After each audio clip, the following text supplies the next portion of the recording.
Bismillahirrahmanirrahim. Assalamualaikum warahmatullahi wabarakatuh. Innal hamdalillah nahmaduhu wa nasta'inuhu wa nastaghfiruh wa na'udzu billahi min syururi anfusina wa min sayyiati a'malina may yahdihillahu fala mudhillalah wa man yudlil fala hadiyalah. Asyhadu an la ilaha illallah wahdahu la syarikalah wa asyhadu anna Muhammadan abduhu wa rasuluh. Ya ayyuhalladzina amanu taqullaha haqqa tuqatih wa la tamutunna illa wa antum muslimun. Ya ayuhan nasu taqu rabbakumul ladzi khalaqakum min nafsin wahidah wa khalaqa minha zawjaha wa bassa minhuma rijalan katsiran wa nisaa'a wattaqullaha allazi tasaaluna bihi wal arham innallaha kana 'alaikum raqiba. Ya ayyuhalladzina amanu taqullaha wa qulu qawlan sadida yuslih lakum a'malakum wa yaghfir lakum dzunubakum wa may yuti'illah wa rasulahu faqad faza fawzan 'azima. Amma ba'du fa inna khairal kalami kalamullah wa khairal hadi hadi Muhammad sallallahu alaihi wasallam wa syarrul umur muhdatsatuha fa inna kulla muhdatsatin bid'ah wa kulla bid'atin dhalalah wa kulla dhalalatin finnar. Saudara rahmati Allah, kita masih melanjutkan pelajaran kita Sirah Nabawiyah ya. Kita masuk sekarang ke bab 24 ya, yaitu judulnya perjanjian dengan kaum Yahudi. Namun sebelum itu saya ingin mengset ya peta pemukiman kabilah-kabilah Yathrib ketika Nabi kita Muhammad SAW hijrah ya. Ini petanya ya.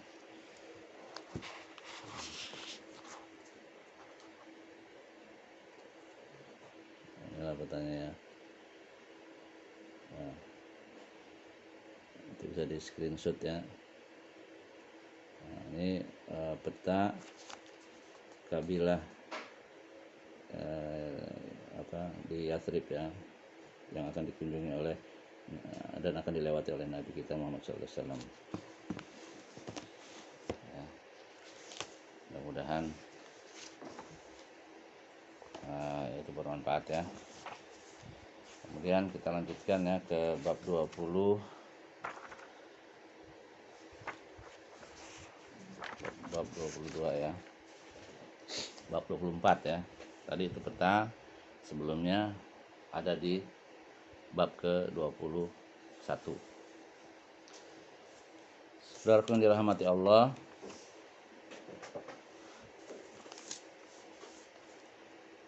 setelah mencampakkan pilar-pilar masyarakat baru yang Islam ya, dengan cara membangun kesatuan akidah,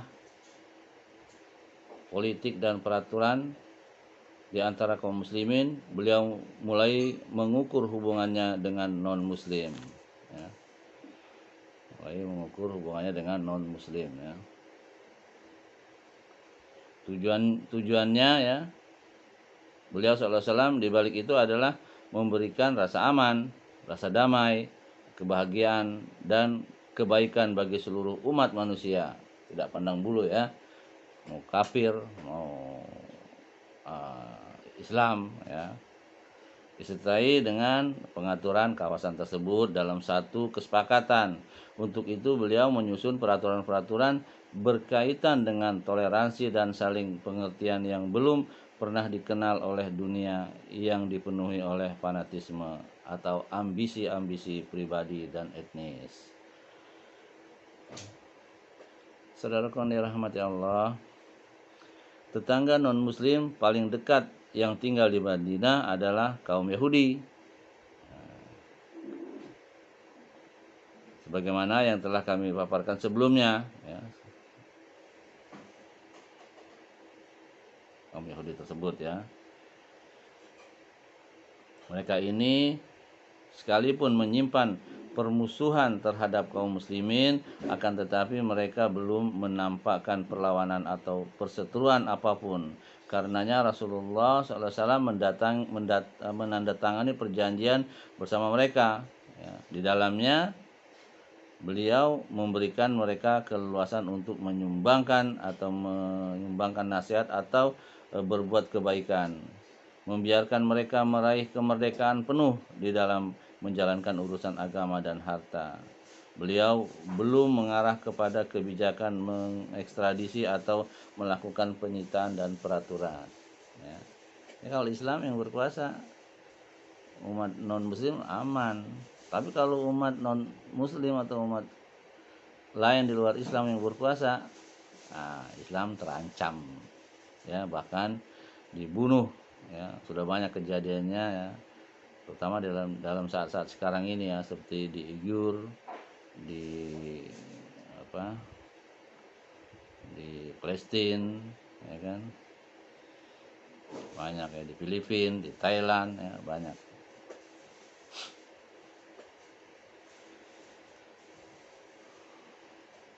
Berikut ini, ya, poin-poin penting yang dihasilkan oleh perjanjian tersebut.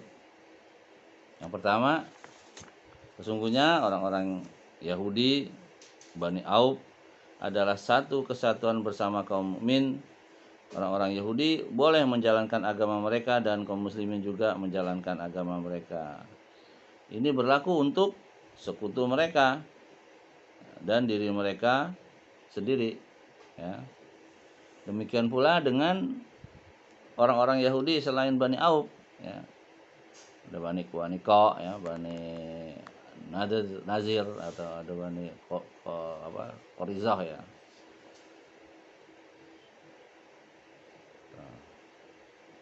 Ada beberapa, ya, suku Yahudi atau yang tinggal di Madinah itu, ya.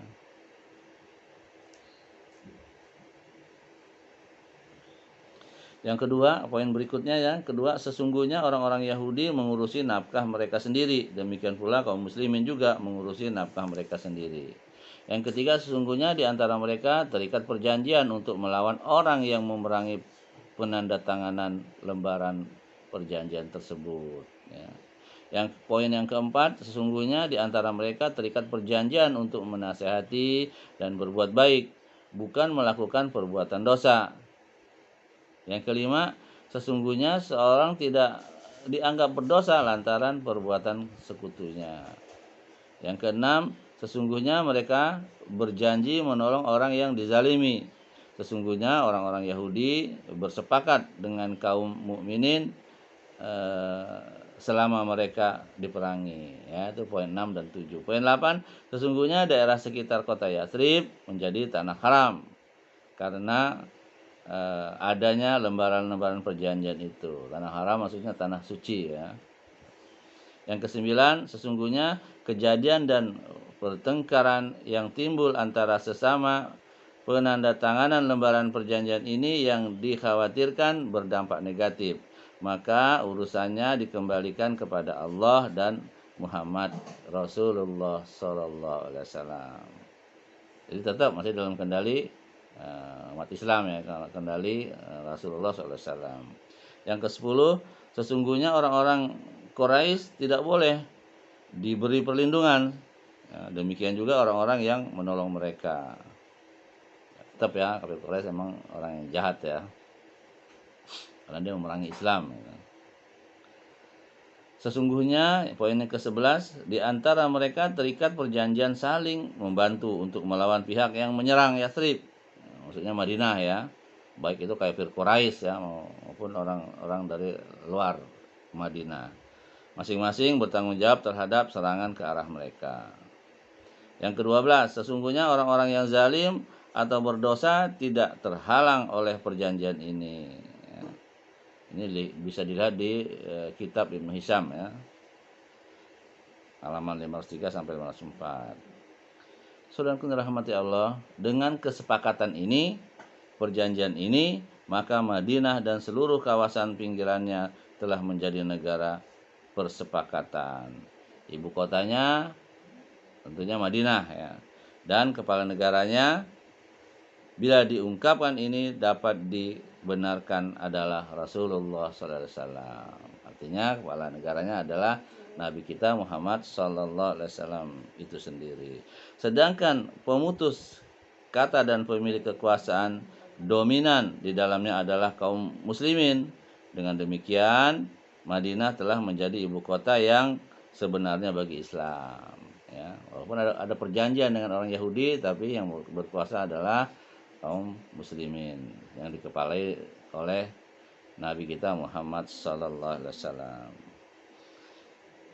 Saudaraku kaum muslimin yang dirahmati Allah, dan guna perluasan kawasan aman dan damai, maka Nabi SAW melakukan perjanjian dengan kabilah-kabilah lainnya di masa berikutnya. Seperti perjanjian ini sesuai dengan kondisinya. Mengenai hal ini akan disinggung nanti di kemudian ya.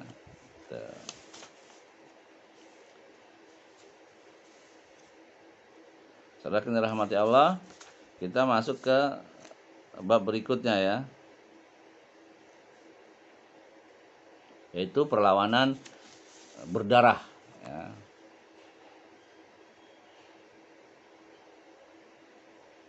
Yang terjadi dalam peperangan melawan Quraisy ya. Provokasi kaum Quraisy terhadap kaum muslimin setelah hijrah dan kontak mereka dengan Abdullah bin Ubay. Ya, Abdullah bin Ubay ini dia masuk Islam sebenarnya, tapi dia kaum orang yang munafik ya, gitu. Munafik. Sebagaimana telah kita singgung sebelumnya mengenai beragam siksaan dan deraan yang dilakukan oleh orang-orang kafir Quraisy terhadap kaum muslimin di Mekah, dan apa yang telah mereka lakukan pula pada kaum muslimin saat akan berhijrah, hal yang membuat sudah semestinya harta mereka dirampas ya. Semua harta diambil semua ya, nggak boleh dibawa kalau mau hijrah gitu. Bahkan keluarganya sekalipun nggak boleh dibawa gitu. Dan juga mereka diperangin sama orang-orang kafir Quraisy ini ya. Walaupun demikian ya, mereka masih tetap belum sadar dari kelaliman tersebut dan menghentikan permusuhan. Bahkan kejengkelan mereka malah semakin menjadi manakala kaum muslimin lolos dari mereka. Ditambah lagi mereka telah mendapatkan perlindungan dan tempat tinggal di Madinah. Oleh karena itu mereka mengirim surat kepada Abdullah bin Ubay bin Salul ya, seorang munafik ini ya, yang ketika itu masih dalam kesyirikannya. Hal ini mengingat statusnya sebagai kepala kaum Ansor sebelum terjadinya hijrah, sebagaimana telah dimaklumi bahwa orang-orang Ansor telah menjadi pengikutnya dan hampir saja mengangkatnya sebagai raja ya, andai saja Rasul tidak datang ya. Ini Abdullah bin Ubay bin Salul ini ya, dia tadinya pemimpin kaum Ansor ya, suku Khazraj dan Aus. Ini sudah memaklumat ya, atau mengultimatum dia atau mengukuhkan dia ya sebagai raja di Madinah itu ya, sebelum Nabi ini datang sallallahu alaihi wasallam. Tapi setelah Nabi datang, semua itu hancur. Makanya dia punya dendam yang sangat luar biasa terhadap Nabi sallallahu alaihi wasallam ya.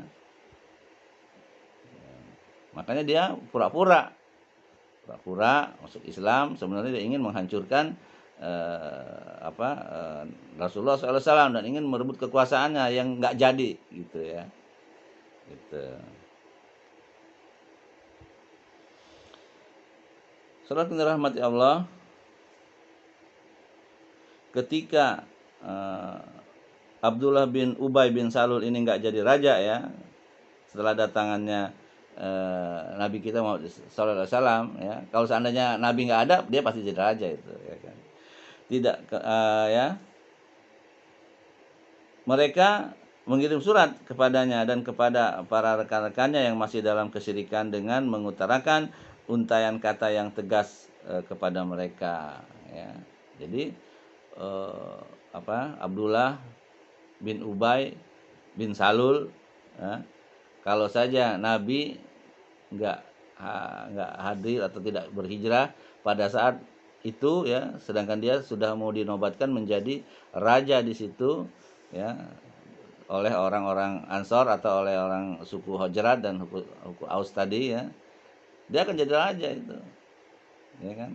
Karena Nabi datang nggak jadi, makanya dia marah, maka dia bersekutu dengan kaum musyrikin yang lain ya, yang belum beriman ya.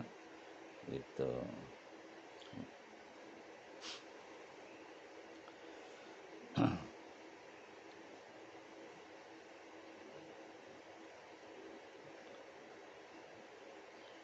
Saudara yang dirahmati Allah, beliau Abdullah bin Ubay bin Salul ini ya mengirim surat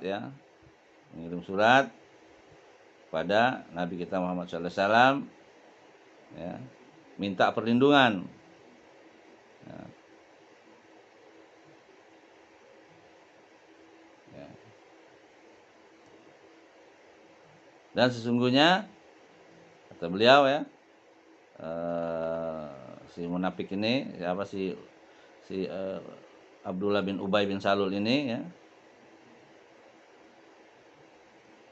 hendaknya kalian memeranginya atau mengusirnya. Jika tidak, maka kami secara keseluruhan akan menyerang kalian hingga kami berhasil membunuh pasukan kalian dan menghalalkan wanita-wanita kalian. Ancaman dia pada Nabi Muhammad SAW dan kepada kaum yang mengikuti Nabi SAW, yaitu suku Hajrat dan suku Aus tersebut ya.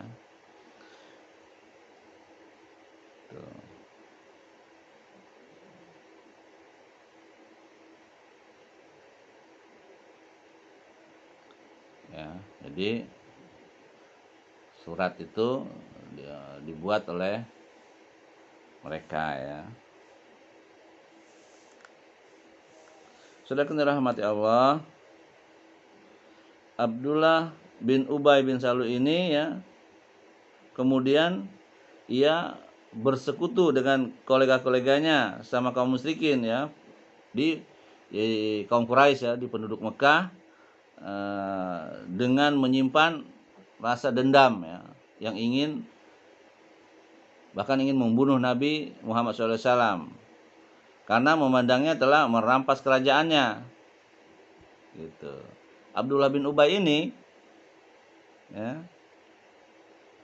begitu sakit hati dia ya, karena dengan kedatangannya Nabi SAW dia nggak jadi raja gitu.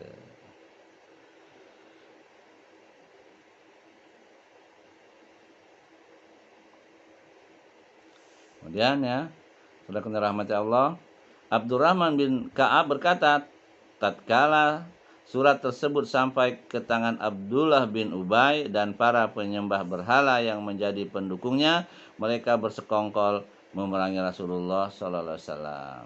Manakala berita itu sampai ke telinga Rasulullah SAW, beliau langsung menemuinya seraya berkata, sungguh ancaman Quraisy terhadap kalian sangatlah menakutkan.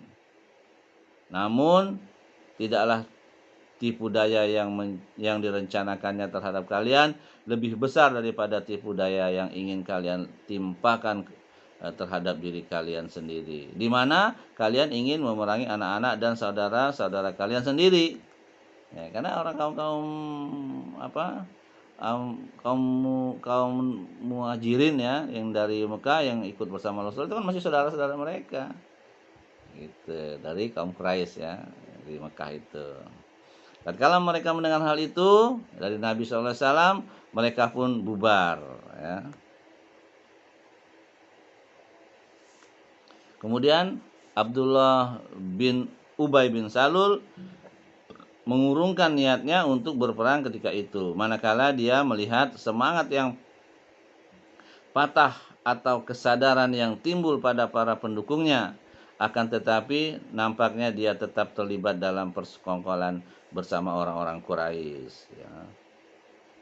Tidak satu kesempatan pun yang dia peroleh, melainkan dia selalu memanfaatkannya untuk menimpakan bencana di antara kaum muslimin dan kaum musyrikin ya. Dia mengajak orang-orang Yahudi bergabung dengannya guna mendukung melakukan hal-hal yang tercela tersebut. Akan tetapi disitulah terlihat tindakan bijak yang ditampilkan oleh Nabi SAW yang selalu dapat memadamkan api kejahatan mereka dari waktu ke waktu ya. Nabi cuma dengan instruksi aja ya, tidak melakukan perang. Tapi nanti kalau sudah tidak tertahan akan terjadi perang ya, perang disebut dengan perang Badar ya, yang paling besar itu. Saudara yang dirahmati Allah, kita masuk ke bab mengumumkan tekad menghalang-halangi manusia dari Masjidil Haram. Ya. Suatu ketika Sa'ad bin Mu'az bertolak menuju kota Mekah untuk melaksanakan umroh. Lalu dia mampir di kediaman Umay bin Khalaf di Mekah. Dia berkata kepada Umayyah, ya, beri aku waktu menyendiri agar dapat bertawaf di Baitullah. Lalu dia keluar bersama dengan Umayyah pada tengah hari. Lantas Abu Jahal bertemu dengan keduanya dan berkata, wahai Abu Sofwan, julukan Umayyah ya, siapa yang bersamamu itu? Dia menanyakan Sa'id bin Mu'az tadi ya. Ini adalah Sa'ad bin Mu'az. Ini adalah Sa'ad bin Mu'az, jawabnya. Lalu dia berkata kepada Sa'ad, apakah aku akan berdiam diri melihatmu menjalankan tawaf dengan aman di Mekah, padahal kalian telah melindungi para penganut agama baru, maksudnya kaum muslimin ya. Tuh.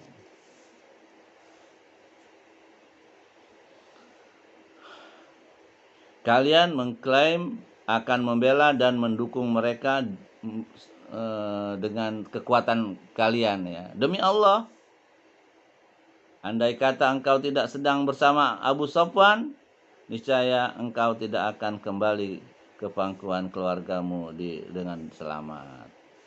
Abu Jahal ya, laknatullah. Mengancam Sa'ad bin Mu'az ya. Tapi Sa'ad bin Mu'az ini dilindungi oleh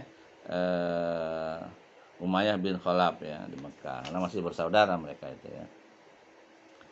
Kemudian Sa'ad balas berkata kepadanya dengan suara keras, demi Allah, jika engkau berani melarangku melakukan hal ini, niscaya aku akan melarangmu dengan hal yang lebih keras lagi, yaitu mencegahmu melintasi jalur penduduk Madinah.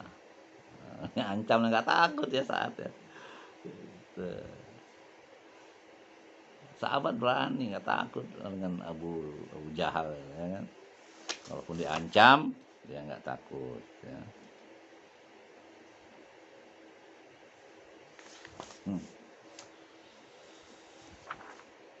Saudara yang dirahmati Allah,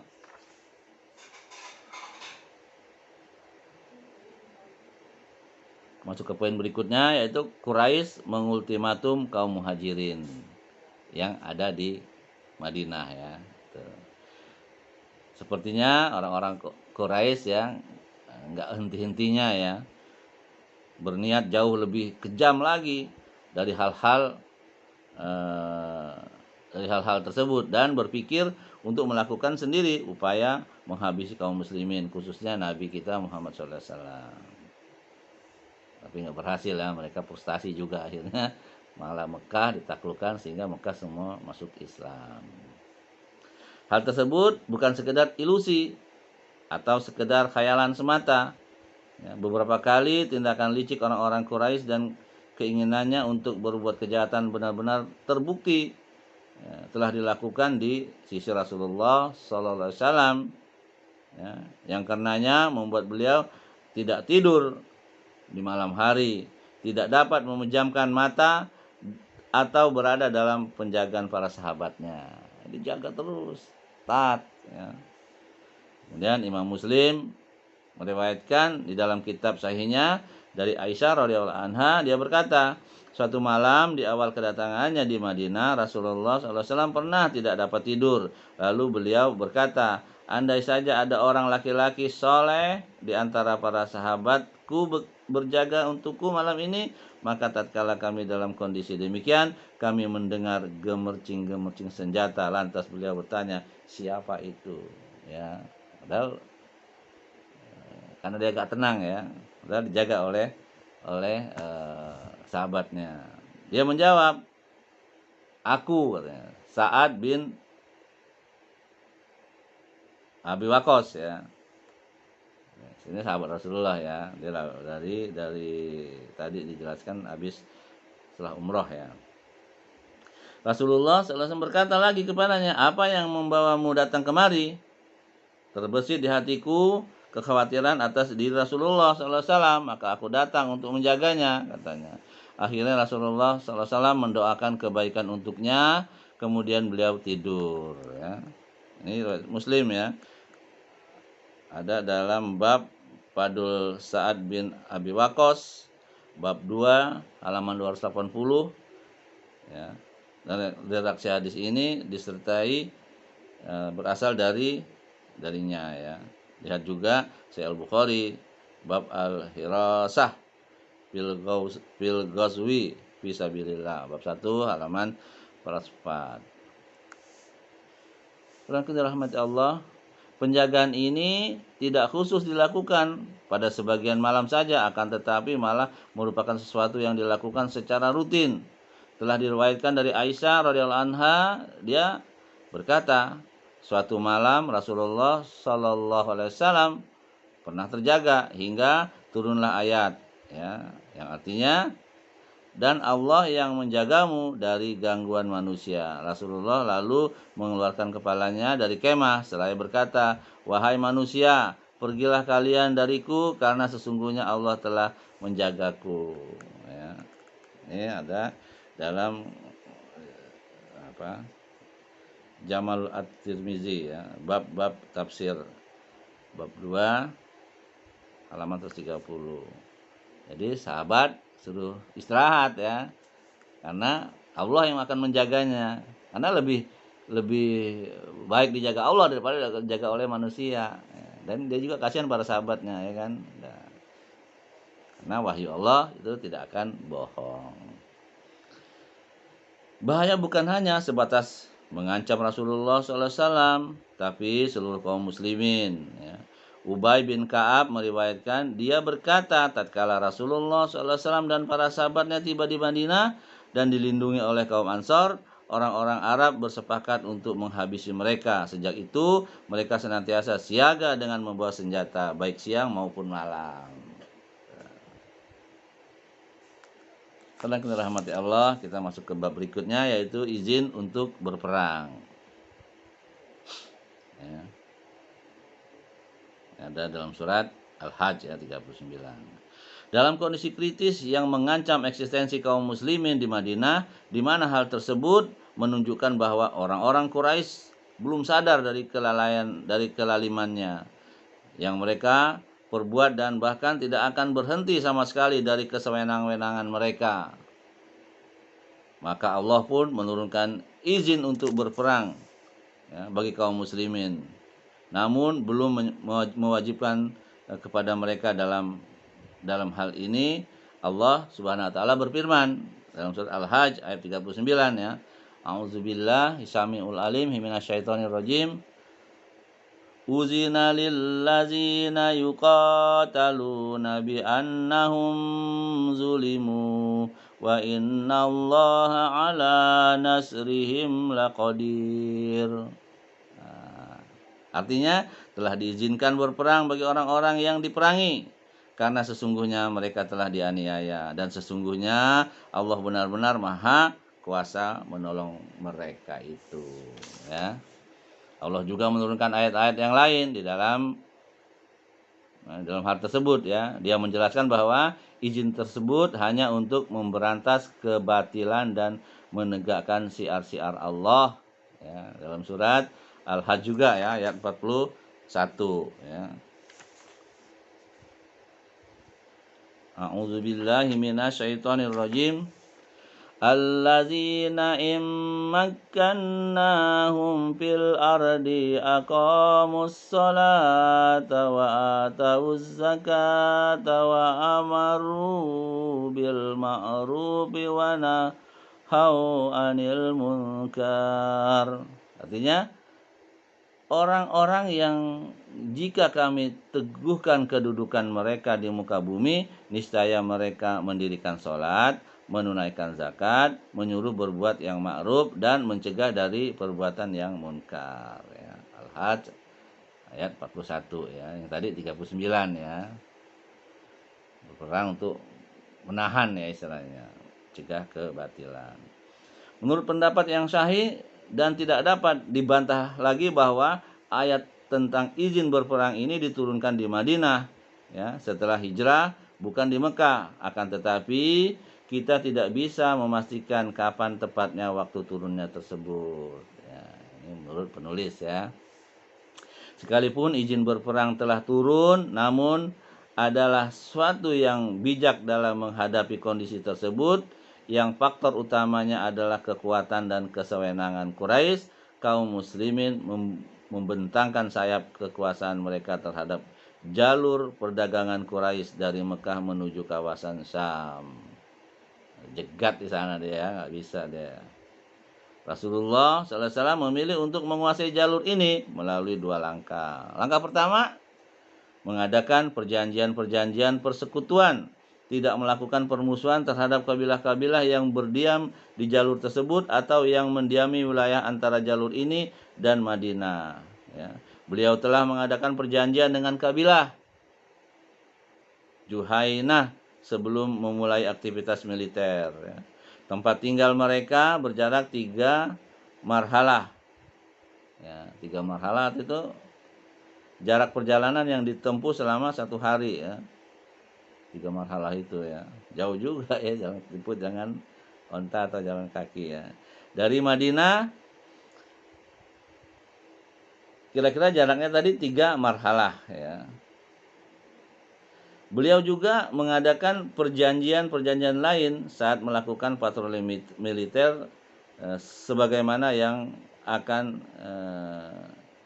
disinggung nanti, ya. Itu perjanjian atau langkah-langkah yang dilakukan yang pertama, ya. Yang kedua, langkahnya mengirim delegasi-delegasi satu demi satu menuju jalur tersebut. Ya, jadi ada 2 langkah, ya, yang akan dilakukan setelah ingin menguasai jalur bisnis lah istilahnya, ya. Orang-orang kafir karena akan melewati jalur itu menuju Syam.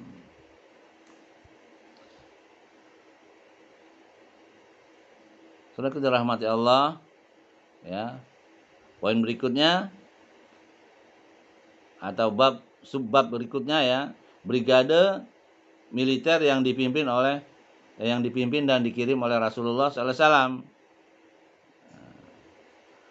Untuk melaksanakan kedua langkah tersebut, poin tadi, ya,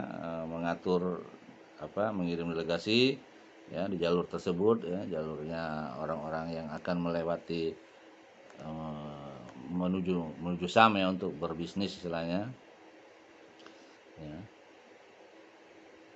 Maka setelah turun izin berperang, aktivitas militer secara real di kalangan kaum muslimin langsung dimulai. Mereka melakukan aktivitas militer yang mirip dengan patroli pemantauan. Target dari hal ini adalah sebagai yang kami isyaratkan, yaitu memantau dan mengenal jalur-jalur yang berada di sekitar Madinah. Seluk-beluk jalan menuju Madinah, ya.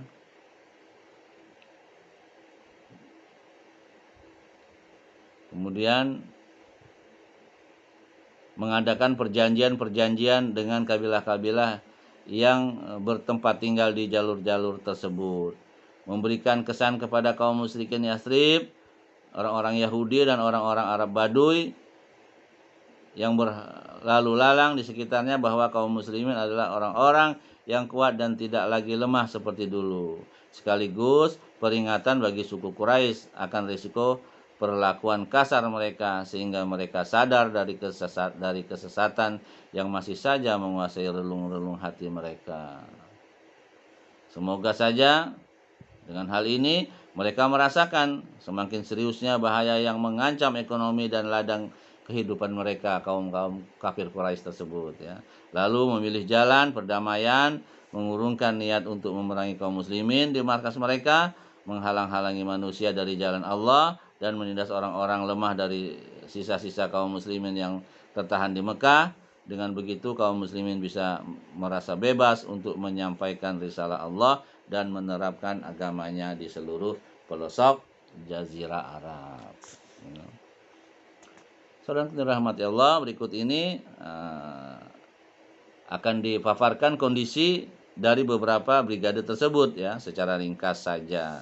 Yang pertama itu Brigade Saiful Bahar, dikirim pada bulan Ramadan tahun 1 Hijriah bertepatan dengan tahun 623 Masehi. Rasulullah SAW menyerahkan komandannya kepada Hamzah bin Abdul Muthalib. Ya, mereka terdiri dari 30 orang laki-laki dari kalangan muhajirin. Mereka memiliki misi mencegat kafilah kaum Quraisy yang datang dari Syam. Di dalam kafilah ini ikut serta juga Abu Jahal ya bin Hisham yang membawa 300 orang laki-laki. Jadi mereka bawanya banyak ya, sedangkan kaum muslimin cuma 30 ya. Abu Jahal bawanya 300 orang. Mereka ini tiba di Saiful Bahar dari Sam ya, dari arah As ya. Kedua pihak bertemu dan merapat untuk berperang. Namun Majdi bin Amr al-Juhani yang merupakan sekutu bagi kedua belah pihak menengahi keduanya sehingga dapat menghalangi peperangan di antara mereka. Hasilnya mereka tidak jadi berperang ya. Perjanjian yang dipegang oleh Hamzah merupakan panji atau panji yang dipegang oleh Hamzah merupakan panji pertama yang diserahkan oleh Rasulullah SAW, berwarna putih dan dibawa oleh Abu Marsad ya, dan Kanas bin Husain al-Gonawi. Nah, itulah ya aktivitas militer ya, secara singkat dijelaskan. Yang pertama dipimpin oleh Hamzah pamannya Nabi. Yang kedua disebut dengan Brigade Rabiq, dikirim pada bulan Syawal tahun 1 Hijriah juga bertepatan dengan bulan April tahun 623 Masehi. Rasulullah SAW menyerahkan komandonya kepada Ubaidah bin Al-Haris bin Al-Muthalib. Ya. Ubaidah ini juga orang masih keluarga Muthalib juga. Dengan pasukan yang berjumlah 60 orang. Ya, penunggang kuda dari kalangan muhajirin. Ubaidah bertemu dengan Abu Sofyan yang membawa sebanyak 200 orang di pedalaman Rabiq. Ya, kedua pihak sudah saling melesatkan anak panah namun tidak terjadi peperangan. Ya, ketika itu Abu Sofyan masih kafir ya, masih memihak orang-orang Quraisy ya, gitu. Bersama dengan Abu Jahal ya kan. Dalam peristiwa ini, dua orang dari pasukan Mekah bergabung dengan kaum muslimin. Keduanya adalah Maqdad bin Amr al-Bahrani dan Utbah bin Ghazwan al-Mazini. Keduanya beragama Islam ya, dan kepergian mereka bersama-sama orang-orang kafir mereka gunakan untuk mengambil kesempatan bergabung dengan kaum muslimin ya. Panji yang diserahkan kepada Ubaidah juga berwarna putih, sedangkan pembawanya adalah Mistah bin Usasah bin Al-Muthalib bin Abu Manaf ya, bin Abdu Manaf. Itu ya. Brigade pertama namanya Brigade Saiful Bahar ya. Brigade kedua itu yang pertama itu dipimpin oleh Hamzah, kemudian brigade kedua itu namanya Brigade Rabiq yang dipimpin oleh Ubaidah bin Al-Haris ya, bin Al-Muthalib. Kemudian yang ketiga, sedangkan yang pertama itu dari kaum kafir Quraisy itu mereka bawa 300 orang dipimpin oleh Abu Jahal ya. Sedangkan yang kedua dipimpin oleh Abu Sofyan bawa 200 orang. Kemudian brigade yang ketiga namanya Karror ya, dikirim pada bulan Zulqa'dah tahun 1 Hijriah bertepatan dengan bulan Mei tahun 623 Hijriah ya. Rasulullah SAW menyerahkan komandonya kepada Sa'ad bin Abi Waqqas dalam pasukannya yang berjumlah 20 orang. Mereka mencegat kafilah milik kaum Quraisy dan diperintahkan agar tidak sampai melewati kawasan Karror dengan berjalan kaki. Mereka berhenti di siang hari dan bergerak di malam hari hingga akhirnya sampai di Karror pada pagi hari kelima. Namun ternyata mereka mendapat kafilah telah berlalu kemarinnya, ya. Panji yang diserahkan kepada Sa'ad radhiyallahu anhu ini berwarna putih juga dan dibawa oleh Miqdad bin Amr. Kemudian berikutnya poin keempat, ya, pertempuran Al-Abwa atau pertempuran Wadan, ya, Waddan. Ya. Waddannya artinya sebuah tempat, ya, di antara Mekah dan Madinah. Jaraknya dari Rabiq yang merupakan suatu tempat yang terletak dekat Madinah adalah 29 mil, sedangkan Abwa adalah tempat yang dekat dengan Waddan. Terjadi pada bulan Safar tahun 2 Hijriah bertepatan dengan bulan Agustus tahun 623 Masehi. Dalam hal ini Rasulullah SAW sendiri yang bertindak sebagai panglima setelah sebelumnya mengangkat Sa'ad bin Ubadah sebagai penguasa sementara di Madinah, ya. Di Sa'ad, ya, diangkat menjadi penguasa di Madinah karena Nabi mau berperang, ya, mengatasi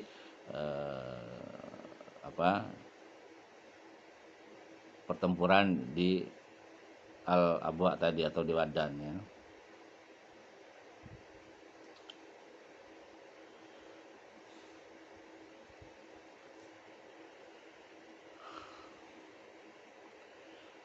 Beliau SAW berangkat bersama 70 orang yang kesemuanya dari kalangan muhajirin dengan tujuan mencegat kafilah milik Quraisy sehingga sampai di Waddan namun tidak mendapatkan sasaran yang diinginkan. Dalam peristiwa ini, ya, belum mengadakan perjanjian persekutuan dengan Amr bin Maksi Ad-Damri, seorang pemuka Bani Damrah, ya, pada masanya, ya. Berikut ini akan dipaparkan teks perjanjian tersebut, ya. Ini adalah perjanjian yang dibuat oleh Muhammad SAW, Rasul Allah, untuk Bani Damrah, bahwa harta, benda, dan jiwa mereka aman. Mereka berhak mendapatkan pertolongan melawan pihak yang mengincar mereka kecuali bila mereka memerangi agama Allah. Dan selama air laut Supah masih basah, dan bahwa bila Nabi SAW menyeru mereka untuk membantunya, maka mereka harus memenuhinya, ya. Ini Anda bisa lihat dalam kitab Al-Mawahib Al-Laduniyah bab 1 halaman 75 dan juga syarahnya oleh Az-Zarqani, ya. Ini adalah pertempuran pertama yang dilakukan oleh Rasulullah SAW. Ya, beliau meninggalkan Madinah selama 15 malam. Panji yang menyertai berwarna putih, sedangkan pembawanya adalah Hamzah bin Abdul Muthalib. Ya, Hamzah ikut di sini, ya. Yang sebelumnya dia juga ditugaskan sebagai penjaga di Saiful Bahar, ya. Itu.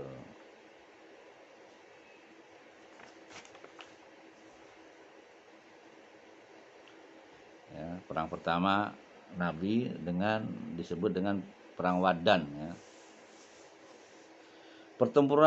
Yang kelima, ya, pertempuran Buat terjadi pada bulan Rabiul Awal tahun 2 Hijriah bertepatan dengan bulan September tahun 623 Masehi. Dalam pertempuran ini Rasulullah SAW juga diiringi 200 orang sahabatnya dengan tujuan mencegat kafilah milik Quraisy yang dipimpin Umayyah bin Khalaf Al-Jumahi, ya, beserta 100 orang Quraisy dan 2.500 onta.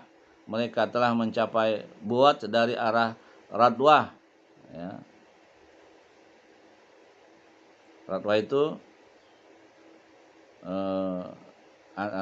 letaknya antara Buat dan Radwah adalah dua buah bukit yang merupakan anak perbukitan yang ada di Juhainah, sebuah kawasan yang berada di jalur yang menuju arah Syam, ya. Jaraknya dengan Madinah kurang lebih 4 warid atau beberapa mil, ya. Hitungan zaman dulu, ya. Namun tidak mendapatkan sasaran yang diinginkannya. Sama seperti pertempuran di Al-Abwa tadi atau di Waddan ya. Pertempuran di Buat juga seperti itu ya. Tidak mendapatkan sasaran yang diinginkan. Dalam peristiwa ini beliau mengangkat Sa'ad bin Mu'az sebagai penguasa sementara di Madinah. Panji yang disertakan berwarna putih juga dan pembawanya adalah Sa'ad bin Abi Waqqas. Ya.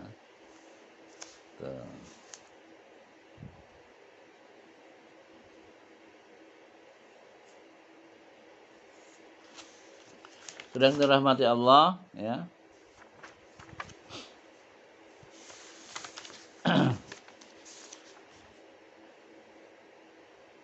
Kondisi-kondisi berikutnya ya, kondisi yang keenam itu Ghazwah Safwan ya.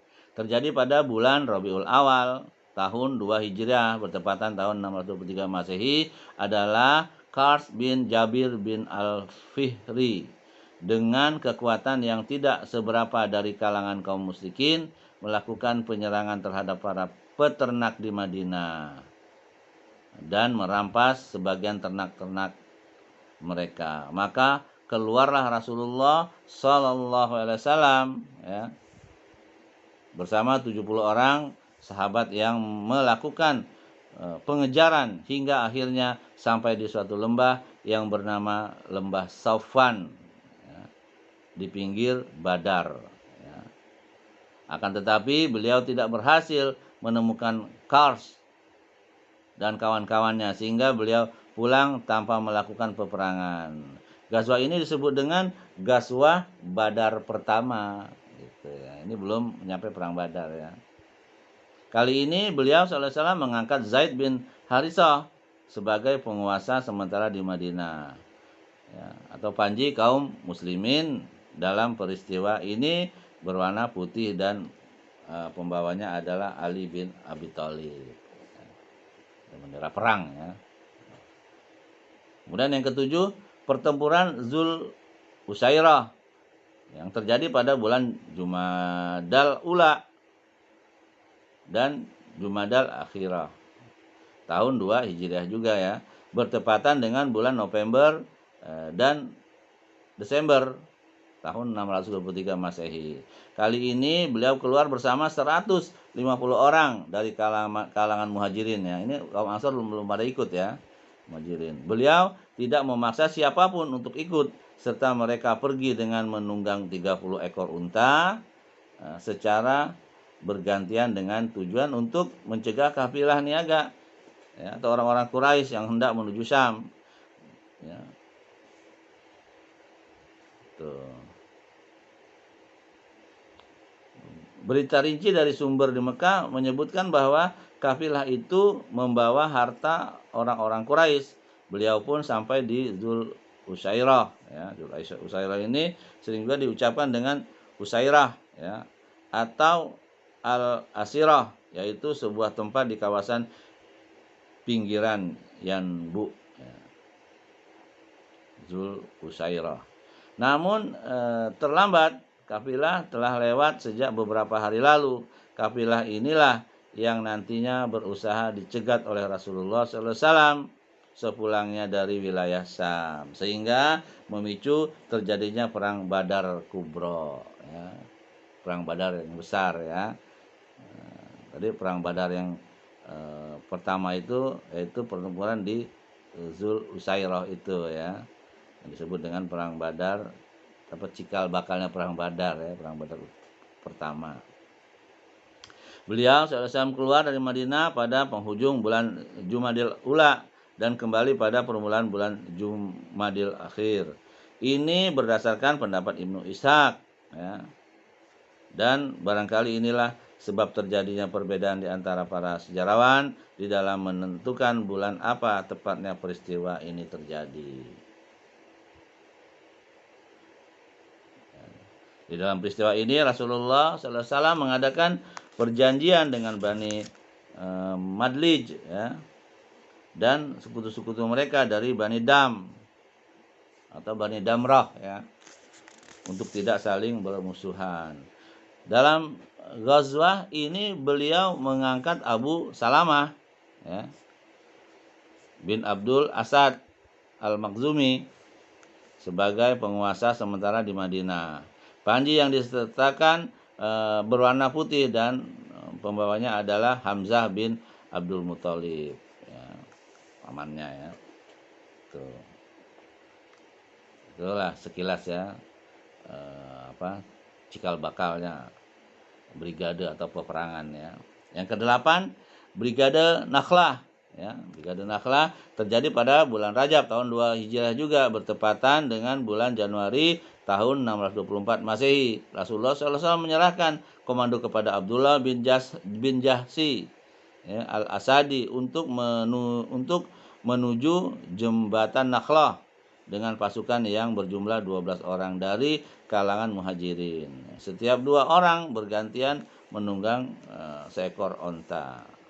Rasulullah SAW telah menulis surat untuknya dan memerintahkan agar dia tidak melihat isinya sehingga melakukan perjalanan selama 2 hari. Setelah itu baru boleh melihat isinya. Abdullah pun melakukan perjalanan. Kemudian setelah 2 hari dia membaca surat tersebut. Ternyata isinya sebagai berikut. Bila engkau telah melihat isi suratku ini, maka berjalanlah hingga singgah di lembah Nakhlah yang terletak antara Mekah dan Taib. Di sana pantaulah kafilah Quraisy dan beritahulah kepada kami perihal mereka. Ya. Setelah rahmat Allah, setelah membacanya Abdullah berkata, kami mendengar dan menaatimu wahai Rasulullah. Lalu dia memberitahukan para sahabatnya mengenai hal ini dan menyatakan bahwa dirinya tidak akan memaksa mereka untuk ikut serta. Siapa saja yang menginginkan syuhada atau mati syahid ya, maka hendaklah dia bangkit, dan siapa saja yang tidak suka kematian maka hendaklah dia pulang saja. Adapun sikap saya, maka saya akan bangkit. Maka mereka semua pun bangkit. Hanya saja tatkala di pertengahan jalan tiba-tiba onta yang ditunggangi secara bergantian oleh Sa'ad bin Abi Waqqas dan Utbah bin Ghazwan hilang. Maka mereka berdua mencarinya sehingga tertinggal. Ya, onta bisa hilang. Selanjutnya Abdullah bin Jahsi ya, melakukan perjalanan hingga singgah di lembah Nakhlah. Lalu lewatlah kafilah Quraisy yang membawa kismis, kulit, dan perniagaan. Ikut serta dalam kafilah ini Amr bin Al-Hadrami, Utsman dan Naufal, 2 orang putra Abdullah bin Al-Mughirah, serta Al-Hakam bin Kisan, maula Bani Al-Mughirah, kaum muslimin yang bermusyawarah. Seraya berkata, kita sekarang berada di penghujung hari dari bulan Rajab, yang merupakan Ash-Shahr atau Ash-Shahr Al-Haram, bulan yang diharamkan berperang ya. Itu masih ingat ya, bulan yang diharamkan berperang, bulan Rajab, Dzulqa'dah, Dzulhijjah, dan Muharram ya. Tuh.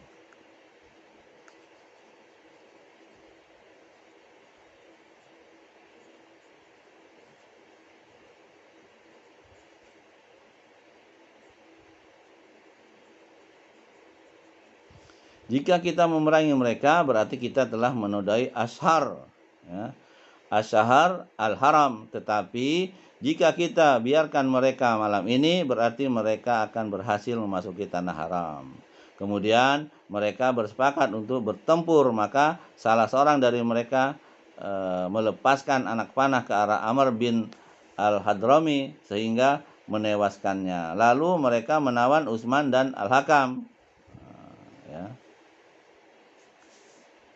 Sedangkan Naufal berhasil lolos ya.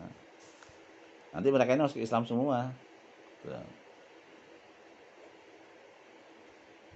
Ada yang dengan cara terpaksa, ada yang memang ikhlas karena Allah, ada yang ikhlas karena ketakutan ya. Mereka kemudian membawa kafilah dan 2 tawanan ke Madinah. Sementara itu mereka telah memisahkan bagian 1/5 dari harta rampasan tersebut, dan ini merupakan pembagian 1/5 pertama orang pertama yang dibunuh dan 2 tawanan pertama di dalam Islam. Rasulullah SAW mengingkari tindakan mereka tersebut seraya bersabda, "Aku tidak pernah menyuruh kalian untuk berperang di bulan haram." Lalu beliau menghentikan eksekusi terhadap kafilah dan dua tawanan. Ya. Ya, ini aja yang tidak tidak dipatuhi ya oleh sahabat, karena sebenarnya di bulan-bulan haram itu tidak boleh berperang ya. Di bulan Rajab, bulan Zulqa'dah, bulan Zulhijjah dan bulan Muharram ya. Tapi mereka, kalau kata mereka, kalau kita nggak boleh berperang, nggak kita perangin, mereka udah sampai ke tanah haram. Makanya jadilah peperangan. Sehingga Nabi pun ya istilahnya tidak menyetujuinya. Di lain pihak, kaum musyrikin menggunakan kesempatan tersebut untuk menuduh kaum muslimin sebagai pihak yang telah menghalalkan apa yang telah diharamkan Allah. Akhirnya jadilah hal itu sebagai opini hingga turun wahyu yang menuntaskan semua desas-desus tersebut dengan menyatakan bahwa tindakan yang dilakukan kaum musyrikin adalah lebih besar dan lebih serius dibanding apa yang telah dilakukan kaum muslimin. Ya, artinya Allah membenarkan atau memaafkan ya. Dengan firman-Nya dalam surat Al-Baqarah ayat 217. A'udzubillahi samiul alim minasyaitonir rajim. Yas'alunaka 'anil syahril harami qitalin fihi kul qitalun fihi kabir wa saddun an sabilillahi wa kufrun bihi wal masjidil harami wa ikhraju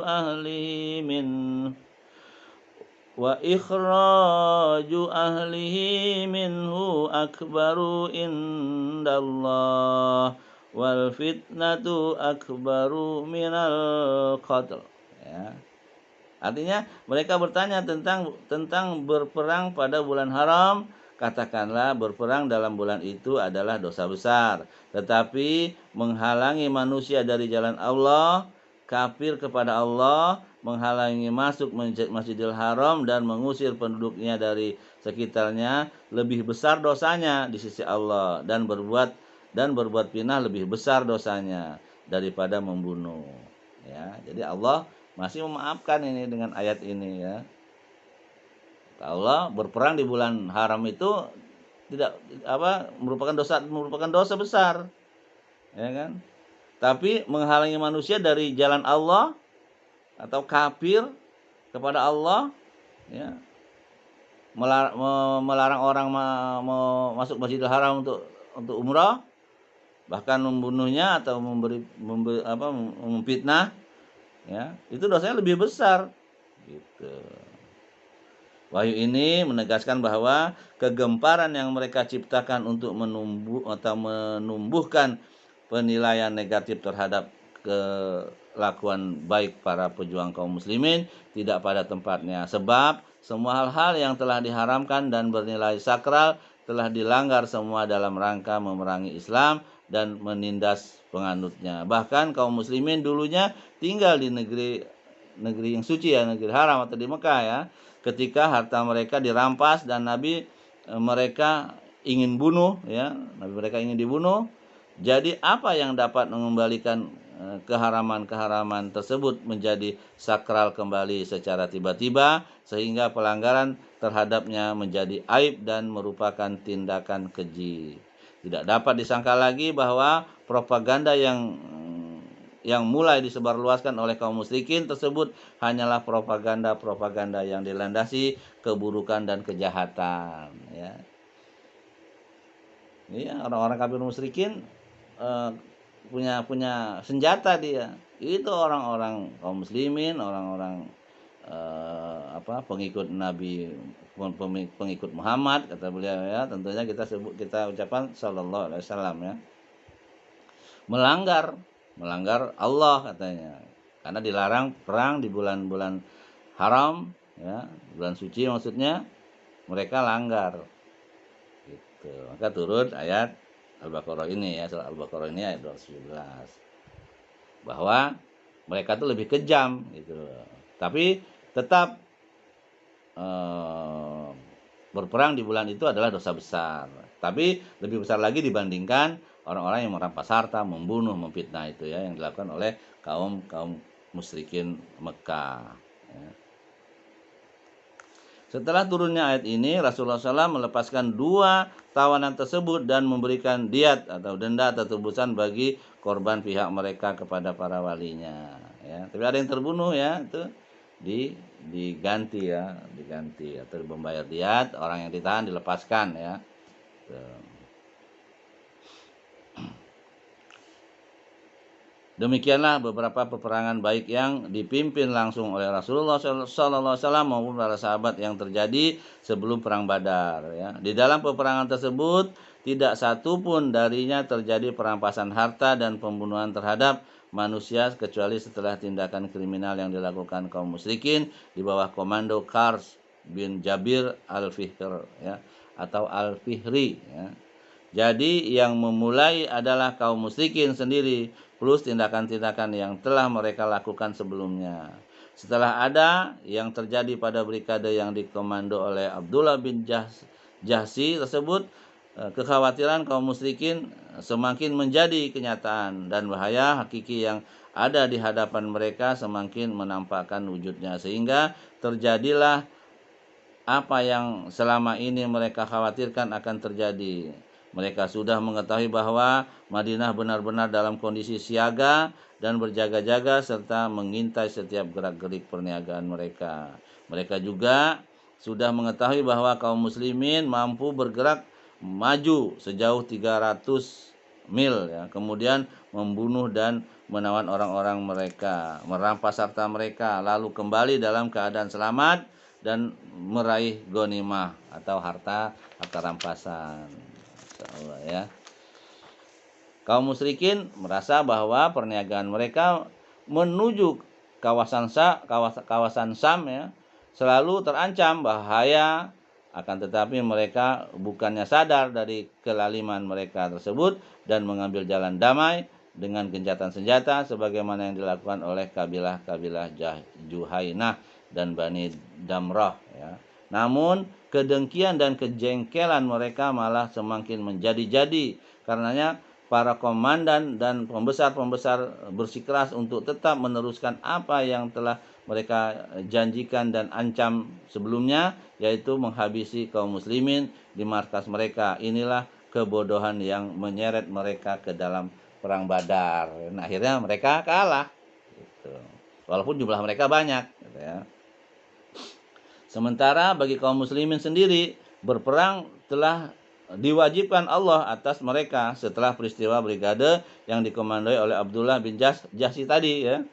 Tepatnya pada bulan Sa'ban tahun 2 Hijriah. Mengenai hal ini turun beberapa ayat yang amat gamblang, yaitu firman-Nya yang artinya ya, dan perangilah di jalan Allah orang-orang yang memerangi kamu, tetapi janganlah kamu melampaui batas, karena sesungguhnya Allah tidak menyukai orang-orang yang melampaui batas. Dan bunuhlah mereka di mana saja kamu jumpai mereka, dan usirlah mereka dari tempat mereka telah mengusir kamu, misalnya dari Mekah ya gitu. Jadi Islam tuh perang-perang tapi masih punya adab ya. Kalau udah kalah ya sudah gitu, jangan malah dibunuh seperti Israel kan. Orang udah sudah lemah malah ditembakin dengan tanpa belas kasih ya. Bahkan perempuan pun dihajar sama dia. Itulah ya, kalau orang kafir kalau membantai manusia udah tanpa adab itu, beda dengan Islam ya. Dan fitnah menimbulkan kekacauan, itu lebih besar bahayanya dari pembunuhan. Dan janganlah kamu memerangi mereka di Masjidil Haram, kecuali jika mereka memerangi kamu di tempat itu. Jika mereka memerangi kamu di tempat itu, maka bunuhlah mereka. Demikianlah balasan bagi orang-orang yang kafir. Kemudian jika mereka berhenti dari memusuhi kamu, maka sesungguhnya Allah Maha Pengampun lagi Maha Penyayang. Dan perangilah mereka itu sehingga tidak ada fitnah lagi, dan sehingga agama ini hanya untuk Allah belaka. Jika mereka berhenti dari memusuhi kamu, maka tidak ada permusuhan lagi kecuali terhadap orang-orang yang zalim. Ya. Tuh, ini adalah surah Al-Baqarah ya. Ayat-ayat terakhir ayat 190 sampai 93 ya. Tuh.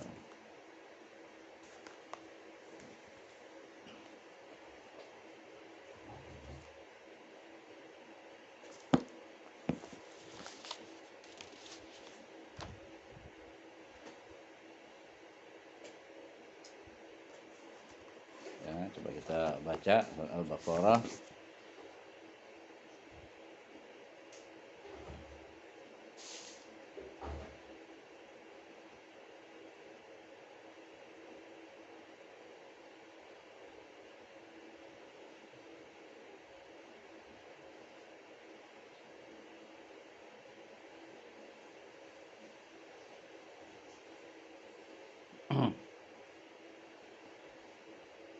Ayatnya 190 ya.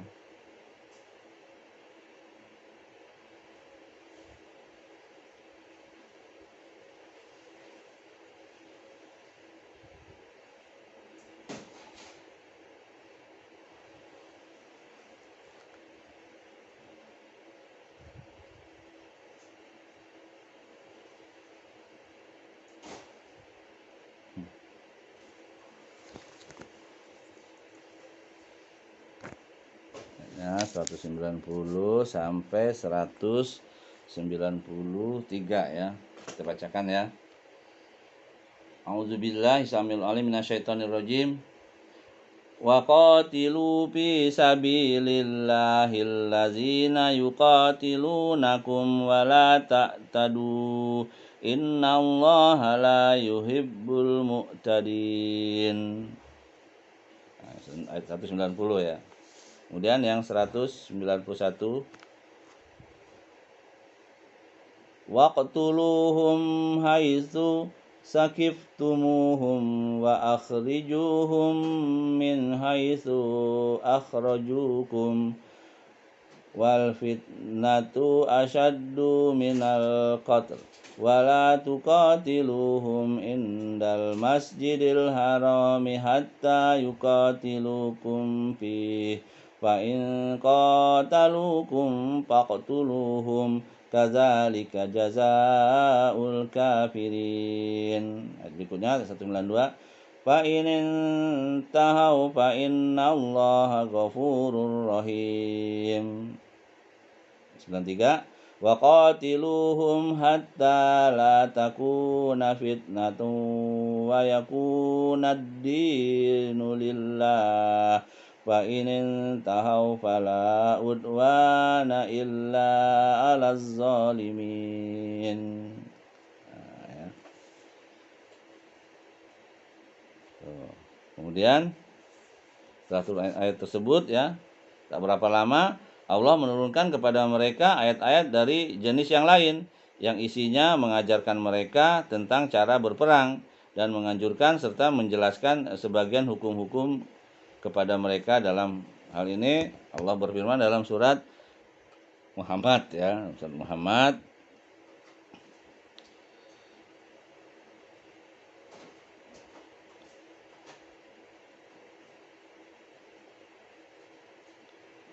ayatnya 4 sampai 7 ya.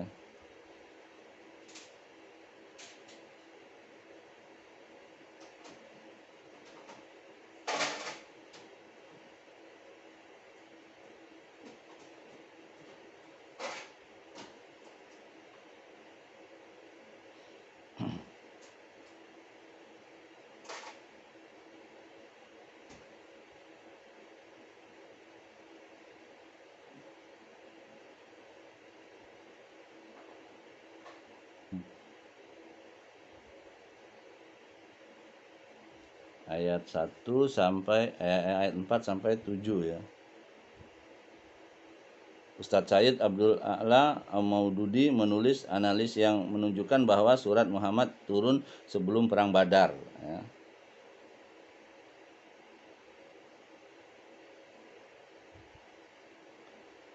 Ayat 4 sampai 7. A'udzubillahi minasyaitonirrajim. Fa iza laqitumul ladzina kafaru fadorbar riqab hatta iza askhantumuhum fasuddul wasaq fa imma manna ba'du wa imma fid ya. Fa imma mannam ba'du wa imma fida'in hatta tadu'al harbu auzaraha zalika walau yasha'allahu lantasara minhum walakin liyabluwa ba'dakum bi ba'd wallazina kutilu fi sabilillahi falan yudalla a'malahum ya. Artinya apabila kamu bertemu dengan orang-orang kafir di medan perang, maka pukullah batang lehernya mereka. Selanjutnya apabila kamu telah mengalahkan mereka, tawanlah mereka. Dan setelah itu kamu boleh membebaskan mereka atau menerima tebusan sampai perang selesai. Demikianlah, dan sekiranya Allah menghendaki niscaya Dia membinasakan mereka, tetapi Dia hendak menguji kamu satu sama lain. Dan orang-orang yang gugur di jalan Allah tidak menyia-nyiakan amal mereka ya. Allah tidak akan menyia-nyiakan amal mereka. Itu ayat keempat. Ayat kelima, sayahdihim wa yuslihu billahum. Ya kan?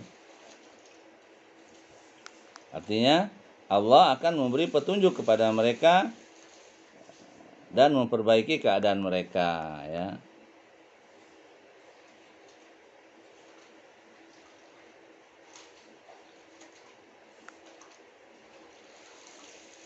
Kemudian ayat yang selanjutnya yang keenam, wa yudkhiluhumul jannata arrafaha lahum, dan memasukkan mereka ke dalam surga yang telah diperkenankannya kepada mereka. Yang terakhir ya, yang ketujuh, ya ayyuhallazina amanu in tansurullaha yansurkum wa yusabbit aqdamakum. Wahai orang-orang yang beriman, jika kamu menolong agama Allah, niscaya Dia akan menolongmu dan meneguhkan kedudukanmu ya. Itulah ya ayat yang turun setelah Al-Baqarah itu ayat 193. Kemudian Allah juga beriman dalam surat Muhammad ya, ayatnya 4 sampai 7. Kemudian Allah mencela orang-orang yang hati mereka bergetar dan terguncang yang terguncang karena ketakutan ketika mendengar perintah berperang dalam yang firman-Nya dalam surat Muhammad ayat 20 juga ya. A'udzubillahi minasyaitonirrajim ya, di surat Muhammad tapi ayatnya 20. Fa iza unzilat suratum muhkamatun wa zukira fihal qital ra'aital ladzina fi qulubihim maradun yanzuruna ilaika nazaral maghsyi alaihi minal maut. Artinya maka apabila diturunkan suatu surat yang jelas maksudnya dan disebutkan di dalamnya perintah perang, kamu lihat orang-orang yang ada penyakit di dalam hatinya memandang kepadamu seperti pandangan orang-orang yang pingsan karena takut mati ya. Jadi orang munafik ya, orang yang ubud dunia takut ya perang. Padahal kalau orang yang benar-benar tertanam iman dalam hati bahwa perang itu nikmat, menang, dapat rampasan, bila mati syahid ya gitu. Perintah yang mewajibkan perang, menganjurkannya serta memerintahkan agar bersiap-siap menyongsongnya adalah sesuai dengan tuntunan kondisi. Andai kata ada seorang komandan yang dapat menyusuri kedalaman kondisi tersebut, tentu dia akan memerintahkan tentaranya agar bersiap siaga penuh dalam menghadapi semua kondisi darurat ya. Apalagi Rabb yang maha mengetahui lagi maha tinggi. Kondisi-kondisi tersebut memang menuntut terjadinya pertarungan berdarah antara yang hak dan yang batil. Peristiwa Brigade Abdullah bin Jahsy sudah merupakan pukulan telak terhadap prestise kaum musyrikin dan fanatisme mereka. Hal itu amat menyakiti mereka dan membuat mereka seakan-akan terbolak-balik di atas bara api. Inti ayat-ayat yang berisi perintah berperang tersebut menunjukkan akan dekatnya pertarungan berdarah tersebut dan pertolongan serta kemenangan pada pertarungan itu pada akhirnya berpihak kepada kaum muslimin. Ya. Saudara rahmati Allah, perhatikanlah bagaimana Allah memerintahkan kaum muslimin agar mengusir kaum musyrikin sebagaimana mereka pernah diperlakukan demikian, dan bagaimana dia mengajarkan kepada mereka hukum-hukum yang berkenaan dengan para tentara yang menang dalam memperlakukan para tawanan dan ketika melumpuhkan musuh di muka bumi hingga perang usai. Ya. Ini semua merupakan isyarat akan kemenangan yang akhirnya akan dipetik oleh kaum muslimin. Akan tetapi Allah membiarkan hal itu tetap misterius hingga masing-masing orang datang dengan membawa semangat berperang di jalan Allah. Ya. Walaupun sudah ada tanda-tanda, tapi Allah tetap merahasiakannya. Ya. Di hari-hari seperti ini, yakni di bulan Sya'ban tahun 2 Hijriah, bertepatan dengan bulan Februari tahun 624 Hijriah, Allah memerintahkan agar kiblat dialihkan dari Baitul Maqdis ke Masjidil Haram. Ya, itu terjadi pada bulan Februari tahun 624 Hijriah atau tahun kedua bulan Februari tahun 624 Masehi atau tahun kedua Hijriah, ya, tepatnya di bulan Februari atau di bulan Sya'ban, ya, bulan Hijriah. Hal ini menginformasikan bahwa kaum lemah, ya, kaum iman yang beriman dan orang-orang yang munafik dari kalangan orang-orang Yahudi yang sudah menyusup ke dalam barisan kaum muslimin untuk menimbulkan kegaduhan telah diketahui penyusupan mereka sehingga mereka kembali lagi ke masa lalu mereka. Dengan demikian barisan kaum muslimin telah menjadi bersih dan kebanyakan orang-orang yang licik dan suka berkhianat itu ketahuan, ya, gitu. Bahkan beralihnya kiblat tersebut sebagai isyarat halus akan permulaan fase baru yang tidak akan berakhir kecuali setelah kaum muslimin menguasai kiblat ini. Bukankah aneh kedengarannya bila mana kiblat suatu kaum berada di tangan musuh-musuh mereka, dan jika memang berada di tangan musuh mereka, maka suatu hari kelak harus diberebut jika kaum tersebut memang berada di atas kebenaran. Dengan perintah-perintah tersebut dan isyarat-isyarat ini bertambahlah spirit kaum muslimin, semakin rindulah mereka untuk berjihad di jalan Allah dan bertarung melawan musuh di medan laga yang amat menentukan, ya. Padahal Mekah masih dikuasai oleh kaum musyrikin, tapi Allah sudah pindahkan, ya, atas permintaan Nabi. Ada dalam surah Al-Baqarah juga dijelaskan, ya, atas permintaan Nabi untuk dipindahkan kiblatnya ke Mekah, ya, yang sebelumnya adalah ke Palestina, ya, Masjidil Aqsa. Karena dalam riwayat juga Nabi diejek juga, ya, orang Islam tapi kiblatnya sama dengan kita katanya gitu. Makanya Nabi minta, ya, selalu melihat ke atas, ya. Kemudian akhirnya dipindahkan kiblatnya ke Masjidil Aqsa, ya.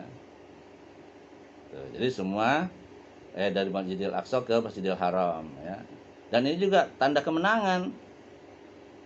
Karena tidak akan mungkin kiblat umat Islam dikuasai oleh musyrikin, gitu. Ya. Itu saja, ya,